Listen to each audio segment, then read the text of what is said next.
सूर्य, हे चंद्रमा, हे समुद्र, हे पृथ्वी, अगर तुमने कथा सुनी और तुम्हें कथा सुनाई गई तो कथा श्रवण करने से तुम्हारी मुक्ति हो जाएगी। और मुक्ति होने के बाद में जब तुम सूर्य नहीं रहोगे, चंद्रमा नहीं रहोगे, पृथ्वी नहीं रहोगे, जब तुम सागर नहीं रहोगे, अग्नि नहीं रहोगे, वायु नहीं रहोगे, जल नहीं रहोगे, तो सृष्टि का पालन कौन करेगा, सृष्टि की सेवा कौन करेगा। इसीलिए तुम्हें कथा नहीं सुनने का वर्जित किया गया है कि तुम कथा सुनते ही मुक्ति को प्राप्त हो जाओगे तो सृष्टि का नाश हो जाएगा। इसीलिए मानव ही मुक्त होने का अधिकारी है, तुम मुक्त होने के अधिकारी नहीं है, क्योंकि तुमने अमृत पी लिया है।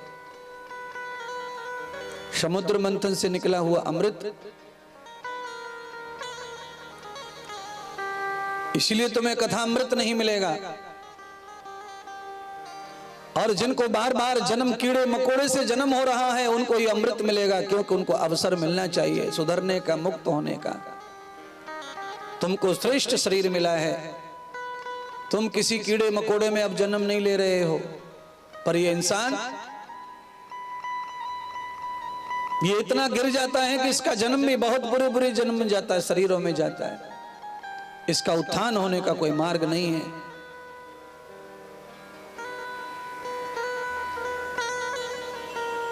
ये स्वयं यज्ञ करेगा तभी से भोग मिलता है, और तुम्हें यज्ञ करना नहीं पड़ता। धरती पर जहां भी यज्ञ होता है और तुम्हें भोग प्राप्त हो जाता है। इंसान को ऐसा नहीं प्राप्त होता, इंसान को स्वयं करना पड़ता है यज्ञ, तब जाकर उससे फल मिलता है। और तुम्हें इंसान के यज्ञ करने से ही तुम्हें फल प्राप्त हो जाता है। इसलिए तुम्हें कथा सुनने का अवसर नहीं मिलेगा, क्योंकि सबको सारे सुखदा नहीं मिलते, सबको सब कुछ नहीं मिलता। तुम देवता जरूर हो, पर देवता होने के बाद में भी तुम्हारा ये अधिकार छिना लिया गया है जो इंसान को दिया गया है। कुछ अधिकार इंसान के पास नहीं है जो तुम्हारे पास है। हनुमान इंसान के रूप में आए और हनुमान कहते हैं सूर्य को निगल गए थे, पर सूर्य को निकल जाने के बाद में भी हनुमान सूर्य नहीं बने।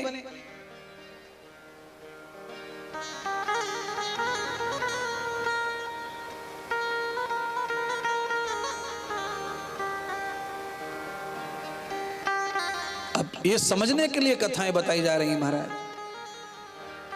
सूर्य को निकल जाने का मतलब हो गया है कि पूरी तरह महाज्ञानी बन गए थे हनुमान जी। पर महाज्ञानी होने के बाद में इसका मतलब नहीं कि उनमें अज्ञान नहीं रह गया था, अज्ञान भी था। उनका अज्ञान कब दिखाई दिया? उनका अज्ञान तब दिखाई दिया जब वो समुद्र पार करने के लिए चुप बैठ गए थे, जाना नहीं चाहते थे, क्योंकि उन्हें बोध ही नहीं रह गया था अपनी शक्ति का और अपने प्रयोगों का। तो भगवान सुखदेव यहां भी राजा परीक्षित को समझाने का प्रयत्न करते हैं, राजन, हनुमान जैसे महाज्ञानी महाप्रतापी भी अज्ञानी में समय आने पर उनका भी अज्ञान उनके साथ जुड़ा रहा, और उनको भी ये पता नहीं रह गया कि मेरा उद्देश्य लेकर मैं आया हूं, तो भी उनका उद्देश्य उनका विस्मृत हो गया, उनकी याददाश्त खत्म हो गई। तो ऐसे महाज्ञानी हनुमान जैसे ज्ञानी, क्योंकि जिनका तो हनुमान चालीसा जब आप पढ़ते हो तो पहली चौपाई भी वहीं से शुरू होती है, ज्ञान से। हनुमान चालीसा में पहली चौपाई का मतलब ही ज्ञान से है। हनुमान जी के बारे में बताया गया है कि वो तो भंडार है ज्ञान का, वो तो सागर है ज्ञान का, गुण सागर। पर ज्ञान का सागर होकर के भी मानव शरीर होने के कारण उनको भी अज्ञान ने छोड़ा नहीं, इसीलिए उनको भी पता नहीं था कि उनका कितना बल है। तो गुरु चाहिए, वहां पर उनके गुरुदेव ने उनको ज्ञान दिया।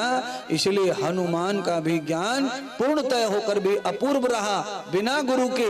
इसीलिए सृष्टि में किसी का भी ज्ञान पूरा नहीं होगा बिना गुरु के। इसलिए हमारे जीवन में कथा और गुरु दोनों जरूरी है महाराज। अब सब तो हनुमान जी नहीं भी है महाराज, सब लोग कहाँ हनुमान है? मैं तो यही कहूंगा कि हम तो हनुमान के एक रोम के बराबर भी नहीं है। तैरना तो आता है हमको भी, समुद्र में हम भी 1-8 किलोमीटर तो हम भी तैर लेंगे।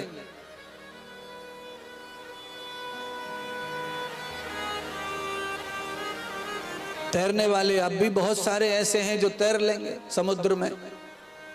20 किलोमीटर वाले भी बहुत लोग हैं, तैरना जानते हैं इतना।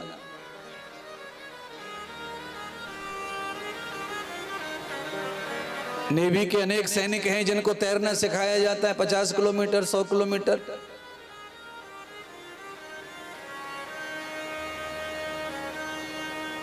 तो आप कल्पना करिए, राम सेतु रामेश्वरम से श्रीलंका तक राम सेतु 9 किलोमीटर का है और तैरने वाले आज भी 100 किलोमीटर वाले बैठे। पर मैं जिस तरह चला जाऊंगा तैर कर और आ जाऊंगा तैर कर, यह बोध भी हनुमान जी को नहीं रहा। तब हनुमान जी को बोध कराने वाले कौन थे? महात्मा गुरु थे, उनके गुरुदेव ने बोध कराया। तो दो चीज आज मैं कथा में प्रवचन में कह रहा हूं। एक मैंने पहले कहा कि आपके पास में सब कुछ मौजूद है पर उसे हम भूल जाते हैं, समय आने पर हमें वो याद नहीं आता है, इसीलिए हमें जरूरत हमारी पूरी नहीं होती। तो हमारे पास जो है उसको याद कराने वाला अगर कोई है तो वो गुरु है और वो कथा है, सत्संग है। इसमें ही वो बातें खुलती हैं, इसमें ही बातों बातों में जो चीज हम भूल गए थे वो सब याद आने लगता है। इसलिए आवश्यक है सत्संग, आवश्यक है सत्संग, आवश्यक है कथा, आवश्यक है गुरु, आवश्यक है।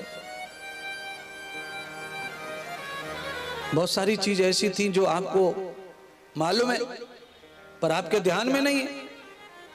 जैसे जैसे व्याख्यान चलता रहेगा आपको बहुत सारी बातें ध्यान में आती जाएंगी, याद आती जाएंगी और आपका सिर जब ही हिलता है।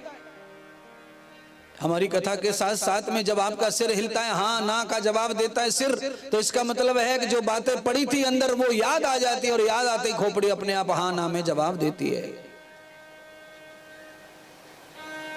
अगर हम और आप ऐसे बैठे रहे दोनों चुपचाप तो न खोपड़ी हिलेगी न खोपड़ा हिलेगा, कुछ नहीं हिलेगा आपका। वो तो यहाँ चर्चा हो रही है, आपके दिमाग में जा रही है, आपको कुछ बात लगती है तो आपका सिर अपने आप ही हाँ ना बोलता है।